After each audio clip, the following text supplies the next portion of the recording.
Halo kawan-kawan, kalian pernah nggak sih belajar lama-lama, tapi tetap saja lupa pas mulai ujian? Udah baca buku, udah mencatat, tapi kok masih susah ingat? Tenang, kamu bukan satu-satunya. Banyak orang belajar keras, tapi bukan belajar cerdas. Dalam 30 menit ke depan, kita akan bahas cara belajar yang benar-benar efektif, dengan teknik yang didukung riset ilmiah, dan pastinya mudah kamu praktikkan. Ada yang bilang, kalau mau pintar, harus belajar lama. Padahal, itu belum tentu masuk atau benar. Ada juga yang bilang, belajar sambil main HP itu nggak apa-apa. Tapi kenyataannya, otak kita jadi bingung kalau belajar sambil buka chat atau nonton. Jadi, yuk kita belajar satu hal penting. Fokus itu penting.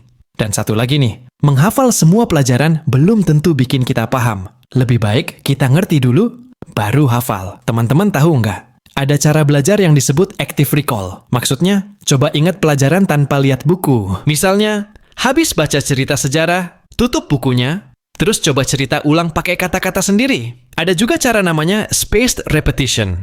Belajar sedikit-sedikit tapi diulang tiap hari.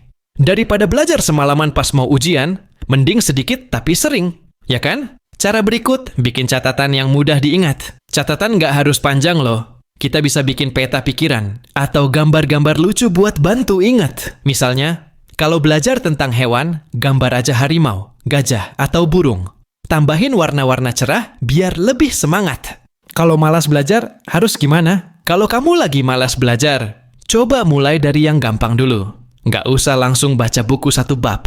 Mulai dari 5 menit aja. Terus, coba pakai timer, belajar 25 menit, istirahat 5 menit. Namanya Pomodoro. Seru kan? Dan jangan lupa, jauhkan dulu HP, biar nggak tergoda buka game atau YouTube. Nah, berikutnya makan, tidur, dan olahraga bikin pintar juga. Belajar nggak cuma soal buku, teman-teman.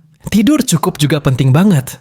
Kalau kurang tidur, otak kita jadi lemot. Terus, makan juga harus sehat. Coba deh makan ikan, sayur, buah, dan minum air putih. Dan jangan lupa gerak badan ya. Main bola, jalan-jalan, atau lompat-lompatan juga bagus buat otak. Nah, sekarang teman-teman udah tahu cara belajar yang seru dan nggak gampang lupa. Ingat, kita nggak perlu belajar lama banget. Tapi kita harus belajar dengan cara yang tepat. Jangan takut salah. Yang penting, terus coba, terus belajar, dan tetap semangat. Yuk, bantu teman-teman lain juga. Bagikan tips ini ke teman kelasmu. Sampai ketemu lagi, dan tetap semangat belajar ya. Oh ya, jangan lupa untuk subscribe channel ini. Semoga bermanfaat